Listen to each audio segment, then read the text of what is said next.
Hi friends, welcome back to பசியும் ருசியும். இன்றைக்கி பசியும் ருசியுமில் பொன்னாங்கண்ணி கீரை சூப் எப்படி செய்கிறது அப்படின்னு பார்க்க போகிறோம். ரொம்ப ஹெல்த்தியான இந்த கீரை சூப்பை எப்படி செய்கிறது அப்படின்னு பார்க்குறதுக்கு முன்னாடி என்னோடய சேனல் பசியும் ருசியுமை சப்ஸ்கிரைப் பண்ணாமல் யாராவது பார்த்துட்டு இருந்தீங்கன்னா ப்ளீஸ் பண்ணிக்கோங்க. பக்கத்தில் இருக்க பெல் ஐக்கான் ப்ரெஸ் பண்ணி ஆல் ஆப்ஷன் கொடுத்துக்கோங்க. வாங்க எப்படி செய்கிறதுன்னு பார்க்கலாம்.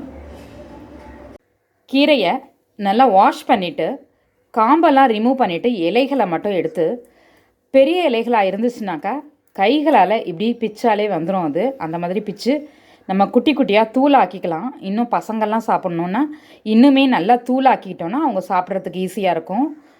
ஸோ இதோ ரெடி பண்ணியாச்சு. ஒரு கைப்பிடி அளவு கீரை எடுத்திருக்கேன். ஸ்டவ் ஆன் பண்ணி இந்த மாதிரி ஒரு பேன் வச்சுக்கலாம். பேன் வச்சுட்டு கொஞ்சமாக பட்டர் அதில் ஆட் பண்ணிவிட்டு மெல்ட் ஆகிற வரைக்கும் வெயிட் பண்ணுவோம்.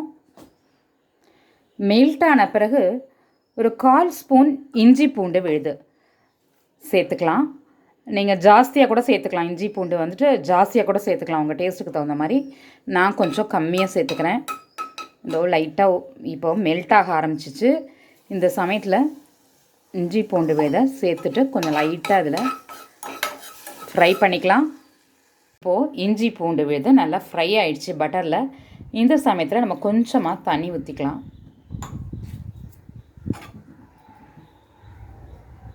தண்ணி ஊற்றிட்டு நம்ம க்ளீன் பண்ணி எடுத்து வச்சுருக்க கீரையை இதில் சேர்த்துக்கலாம்.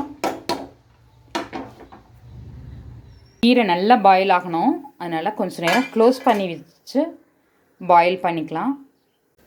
இப்போது இதில் பார்த்தீங்கன்னா நான் ஒரு 1/4 ஸ்பூன் அளவுக்கு பொட்டுக்கல்லை மாவு, அதாவது உடச்சக்கல்லைன்னு சொல்லுவோம் இல்லையா, அதை பச்சையாக அப்படியே மிக்சியில் போட்டு பவுட்ரு பண்ணியிருக்கேன். இது கூட கொஞ்சமாக தண்ணி சேர்த்துட்டு நல்லா மிக்ஸ் பண்ணி விட்டுக்கலாம். இது நம்ம சூப்புக்கெல்லாம் திக்னஸ் வர்றதுக்காக கார்ன்ஃப்ளவர் சேர்ப்போம் ஆக்சுவலி. ஆனால் நம்ம என்ன பண்ணுறோம், இன்றைக்கி பொட்டுக்கடலை மாவு சேர்க்குறோம். ஏன்னா கார்ன்ஃப்ளவரை விட இது ஹெல்த்தியானது. அதனால் நிறையா இதுக்கு நம்ம அது மாதிரி சேர்த்துக்கலாம். சூப்புக்கு கார்ன்ஃப்ளவர் அவாய்ட் பண்ணிவிட்டு இந்த மாதிரி சேர்த்துக்கலாம். இப்போ ஓப்பன் பண்ணி பார்க்கலாம். கீரை நல்லா பாயில் ஆயிடுச்சு. இந்த சமயத்தில் நம்ம கரைச்சி வச்சுருக்க இந்த பொட்டுக்கடலை மாவு, அப்புறம் இதுக்கு தேவையான அளவு உப்பு ஜாஸ்தியாகவும் இருக்கக்கூடாது, அதே சமயத்தில் நல்லா கரெக்டாக இருக்கணும். அந்தளவுக்கு போட்டிங்கன்னா தான் சூப்பு சாப்பிட முடியும்.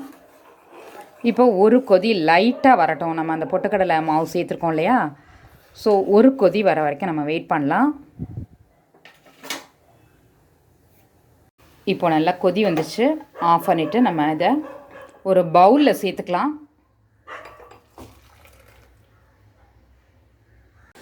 இப்போது இதில் சர்வ் பண்ணுறதுக்கு முன்னாடி நம்ம மிளகுத்தூள் சேர்த்து சர்வ் பண்ணலாம். சூப்பரான கீரை, அதுவும் பொன்னாங்கண்ணி கீரை சூப்பு ரொம்ப ரொம்ப அருமையாக ரெடி ஆகிட்டு. பார்த்திங்கன்னா கொஞ்சம் தண்ணியாக வச்சுக்கிட்டிங்கன்னா தான் இந்த சூப்பை கீரை சூப்பு நல்லாயிருக்கும். இன்னும் கொஞ்சம் ஆறின பிறகு கொஞ்சம் திக்காகும் இது. ஸோ இந்த கன்சிஸ்டன்சிக்கு வச்சுக்கோங்க. ரொம்ப டேஸ்டியாக இருக்கும். அந்த மாதிரி இந்த இலைகளையும் சேர்த்து சாப்பிடும்பொழுது ஃபைபர் சத்தும் கிடைக்கும் நமக்கு.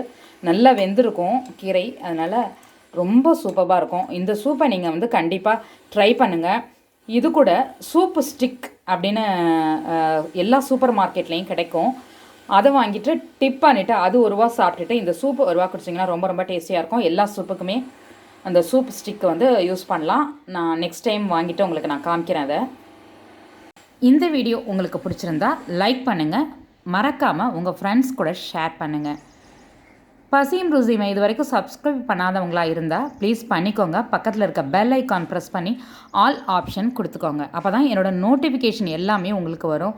நீங்கள் என்னுடைய எல்லா வீடியோஸையும் பார்க்கலாம். இது பசியும் ருசியும். பார்த்து சமைங்க, பாராட்ட அல்லுங்க.